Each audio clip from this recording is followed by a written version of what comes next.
crazy right now. I just did a whole BP thing right now, which I don't know. For some reason, I got some funky connection out here, and I assume it was working live. I'm gonna do a little test here. Yep, we're going good now.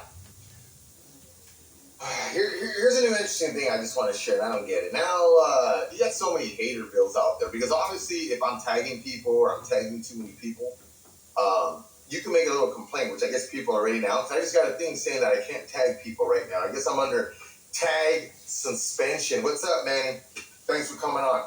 So, what I'm going to do today is I'm going to tell you what I like to do when I take BP. When I have a Sunday, a free Sunday to take a good amount of time of BP, I have a structured thing to get the most possible swings. But besides the most possible swings, some of you guys out there, if you want to make your game better, you're going to have to come up with an approach, a BP regimen that helps increase your game. If you've been hitting BP for a while and you're not seeing a significant increase in your on-base percentage, how well you're hitting the ball or whatever, then maybe you need to make some adjustments. And that's why I'm going to do what I did today. I like to thank many people because many times, whether it's through Messenger or at tournaments, I love talking hitting. People ask me questions on what I like to do, how many swings I like to get, whatever. And so I said, hey, I'll go live. And some people would like them to go live. First thing and foremost, make sure you're hydrating. And that doesn't mean hydrated as you start. Hydrate first thing in that morning, maybe the night before start hydrating, especially if you know it's going to be a warm day. Staying hydrated allows you to stay limber. Staying hydrated, make sure you don't get cramps or tightened up, and you try to get that amount of swings you can, okay? I do want to give a shout out to Sammy and Supreme making us some new California senior bats, and this new logo, this embroidery that comes up is off the chain. If you're out there in Manteca, go check out the Supreme because they're going to be swinging California bats this year. So, as we go marching, I'm going to give you one of my little peas here, man. All right? Oh, boy. The kids. We got to show the kids. That's another thing that kind of gave me the idea to do this. Look at this batter's box here. All right? Everyone see my batter's box? I guess some of you guys didn't play baseball or you guys had parents that did it for you. Okay, but you see the box here? The one thing that just ultimately drives me insane is after we hit BP, people just ignore the batter's box and they complain, the box sucks there or whatever. Well, hello. What you need to do, you should always just bring yourself some water. Once you're done with the day, well, here's a good example. We just had a lot of rain out here in Hollister. And so before to catching it, because this is primarily the field I love to get, I made sure to come out here and fill up the box with water. With dirt. Why is that? Because all the rain that we just recently got just compacted the dirt, and as the sun, Mr. Sunshine Smile down here, it made this box a lot better than it used to be. If you're looking at this box right now, it hasn't always been this good. All right? So you young bucks and stuff, don't be lazy. Bring a gallon of water. Bring 32-ounce Aquafina thing of water. Just bring some water. And when you're done hitting, pack the box down to the best of your ability. Stomp it down. Put water on it. And let it dry up. And I'll guarantee that's really going to help your your BP session. Because if you want to do well BP everything, sometimes mentally you don't feel comfortable in the box. Or if you're not feeling comfortable in the box, you got to do some stuff. It ain't going to happen overnight. All right, wait ones?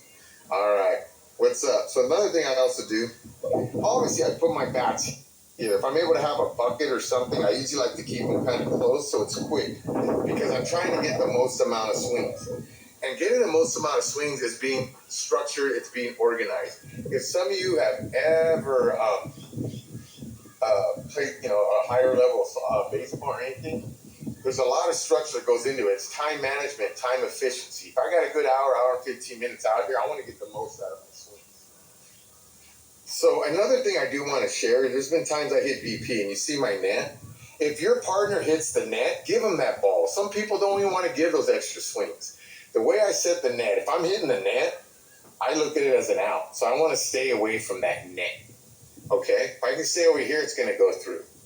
Another thing, as you can see, is what I'm doing is I'm creating a lane. And why am I creating a lane? First off,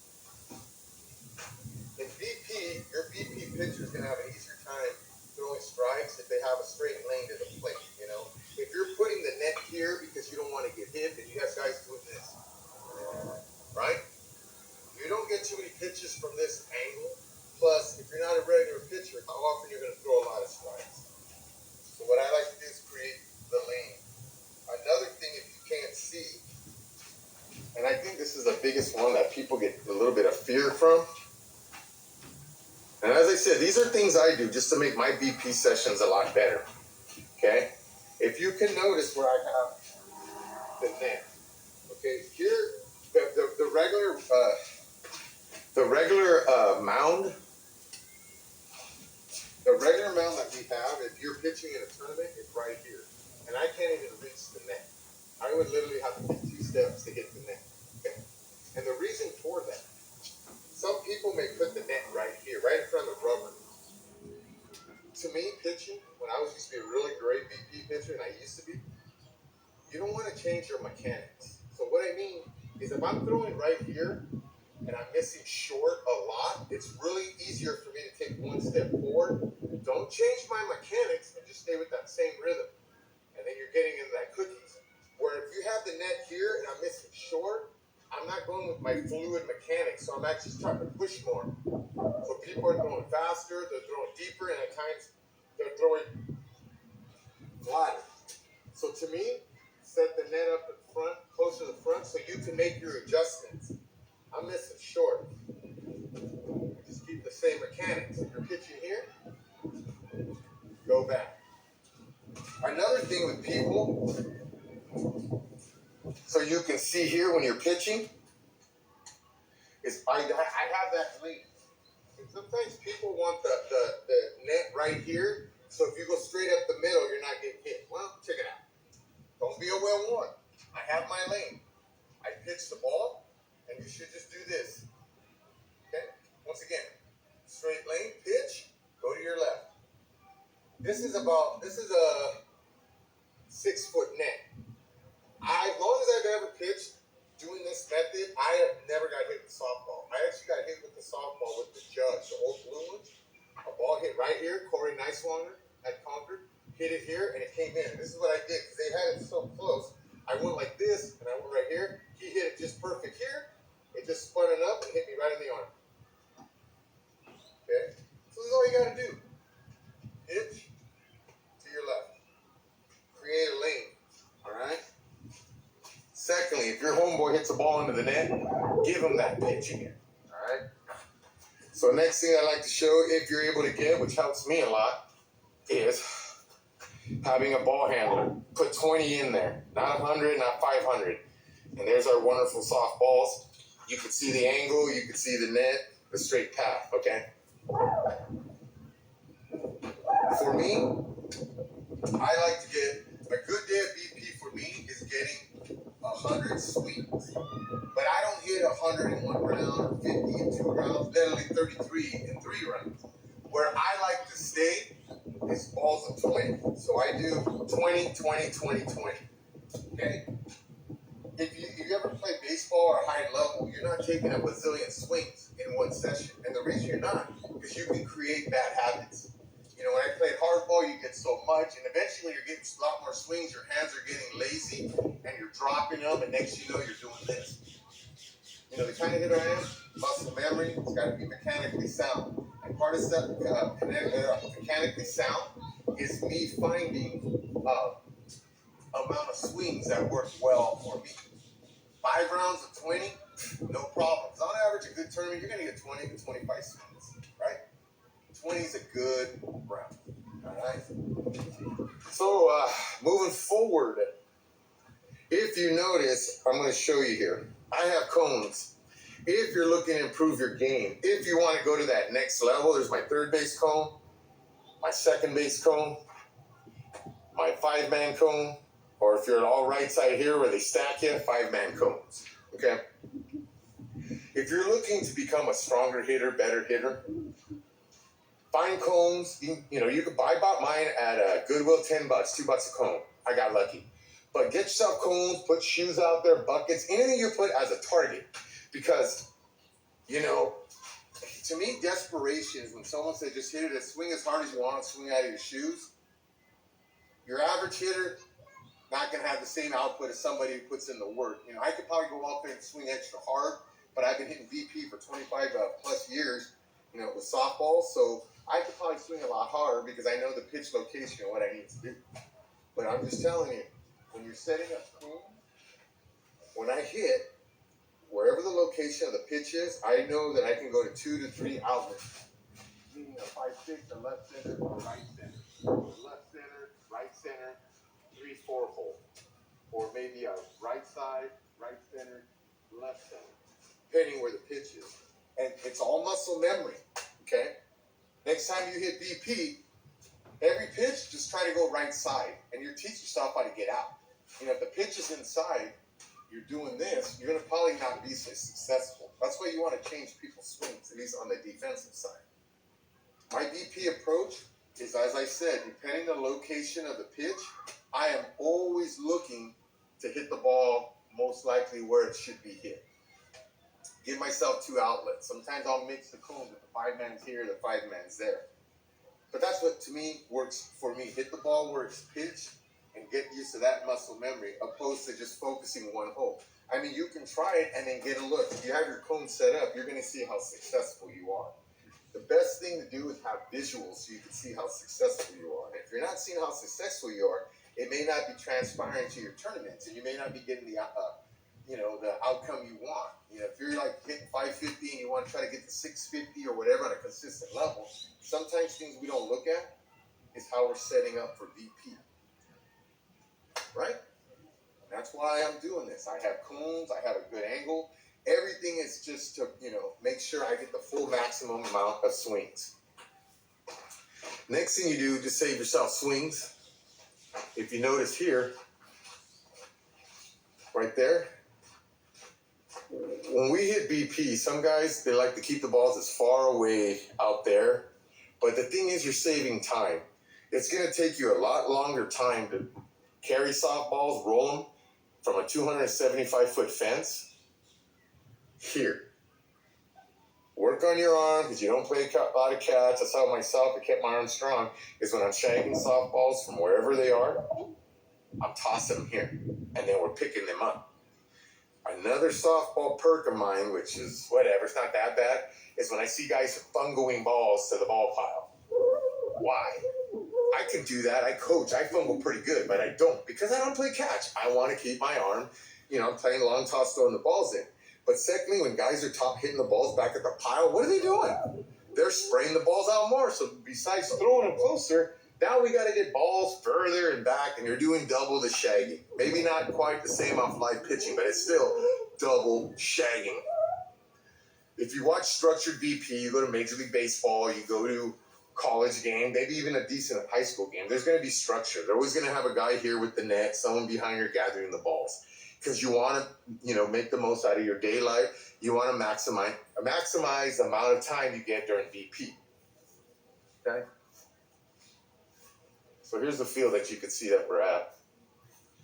Another reason why I'm just going to go here because it's cool. Another thing I do want to share is I love hitting at this field because it's only 275 feet. For me, a lot of times when I'm hitting VP, whether it's if I want to hit with my senior bats or my VP bat, a small fence like this has made me a better hitter because anybody can hit the ball over the fence here. I'm coming out here, I'm getting my work, going gap to gap, punching holes, slashing holes, hitting gaps, line drives, working on my game, and not hitting home runs. That's going to make you more valuable. I mean, it's good to have a guy that's 400 feet. I'm not saying it's not, but you got to know yourself as a hitter. Have I topped the 400-foot mark? Yes. Consistently? So I got to know the kind of power I have, and I'm supposed to set up the big man. But I can go bazinga when I need to. And that's why I'm always working on slashing the ball around. If you know you're getting good contact and you know you're hitting the ball where it needs to be, it's going to show on how well you cut the ball. If you're topping the ball a lot, popping it up, slicing it a lot, or rolling it over to ground balls, then chances are that you're forcing the ball. hitting is a science, and you want that third Newton's law to work in your way. When you're going inside out, forcing stuff, if it's outside and you're doing this to pull it, or some guys think when they have to pull it, they're doing this. You're dropping your hand. When you're stepping out in the bucket, your hands are always going to pull off. Good approach is staying shoulder tight and hit it through, which works with the tee. You can even set this up with the tee, hitting, around here, which I think the next one I'll do is I've done it before, how I set a tee, and even show you the science. Me putting a ball on the inside part of the plate and forcing that right side. Guys who like to go the right side, that is why, if this is home plate, they are off the plate, because that inside pitch is still a ball. I can go to right center. That one on the middle part of the plate, outside middle, easier for me to hit that 3-4, that line guy to the right side. That's why in the box, will always dictate an idea. I like to stand in the box where you can't tell if I'm going to go backside or pull the ball. I'm pretty much set up to go gap to gap. But I know, because I give myself 2 outlets, if I get that pitch to go left center, I know I can hit that same pitch down the third baseline if they're giving me that. But how do I know that? It's because when I hit BP, I ain't forcing it. I'm letting the muscle memory go to work, because it's pitch identification. Sometimes people have the mindset prior to their at-bat, their approach, I'm thinking this way. I always see, okay, I got my 5-6 open, I got my left center shot open, I got this hole open. Oh, the 3-4's open, so sometimes I might even get sneaky. And if I stand here, I'll come out of the box, and then I'll come just a little on the outside to be deceitful to the hitters or the defensive players, so they don't know if I'm off a little more or not. Because this game, you have guys who have it pretty strong between the ears, and they're going by what they see in the box. Sometimes you get in the hitter. I've told people, likes to go backside, and then I see the guy step closer to the plate, and I go, hey, he changed his approach, he's closer to the plate.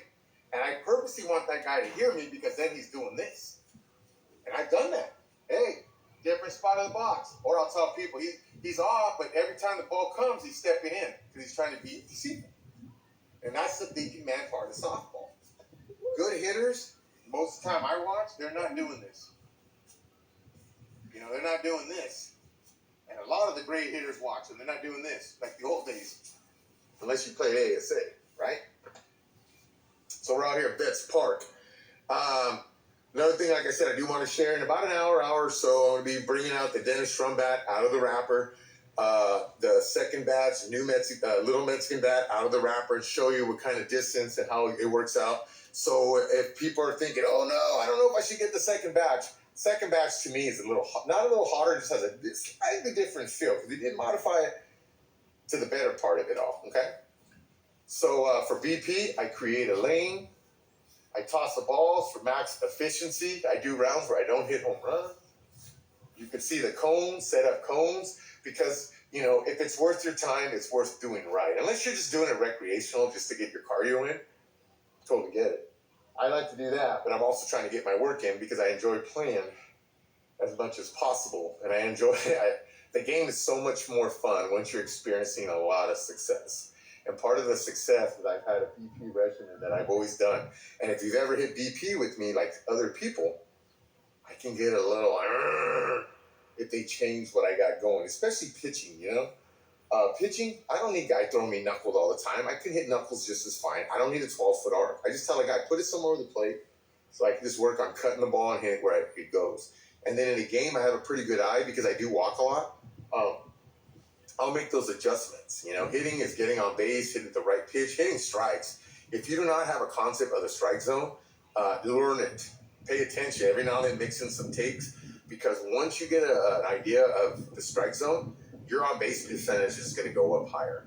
And I learned that in my mid-20s when these upper guys, one guy was Steve Seeley, another guy named Lee from the Tribe, I remember Chris Alvarado was telling me, because Leroy, you're becoming a much better hitter because you're starting to walk more.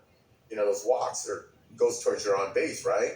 But I'm not hitting balls, I'm hitting strikes. And if you're hitting strikes, you're going to be a lot more successful. If you're hitting the ball where you need to go, I feel you're going to be a lot more successful. It's that muscle memory piece. Showing it again. There's my cones, the rubber,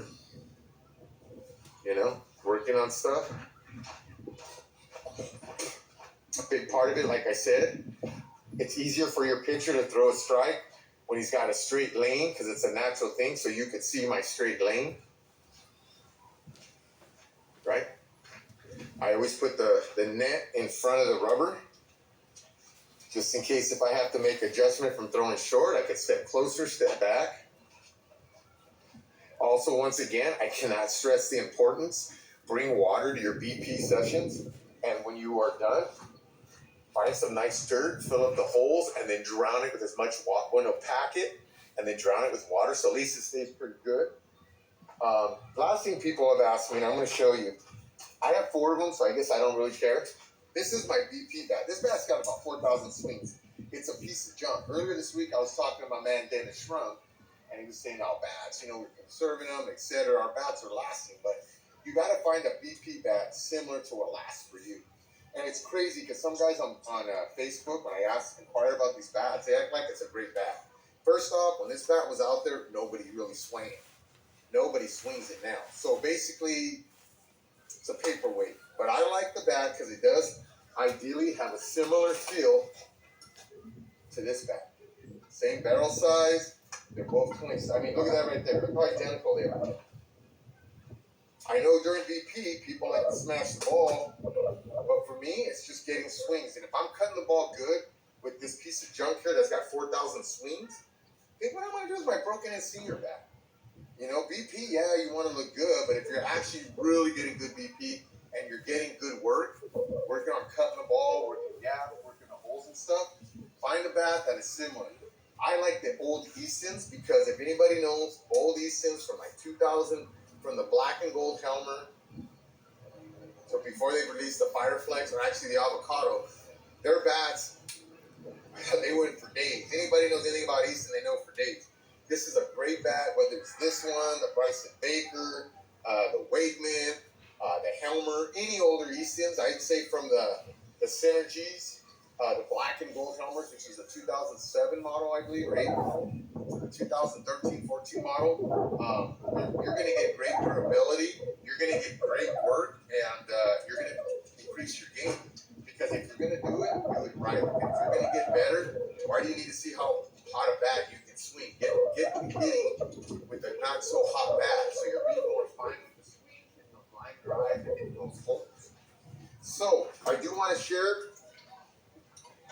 I'm going to take a couple rounds, and then I'm going to take these guys out of the wrapper, and I'm going to do a live session out here, swinging the Dennis Schrum. And the second batch, Little Mexican. And as Dave Velasquez said, I'm going to give another reference. All right, see the taps, different caps, different tops. This is outward. Also to verify which is a first batch and a second batch. Same area of the bat. But the newer models have the date, and the first batch does not have that. Stressing it again, make sure you fill up your holes and drown it for BP. We'll be checking you guys out in a little while, maybe an hour or so. I'm just going to take a couple rounds to get loose, and then we're going to go big time. So enjoy your Sunday. Thanks for coming on.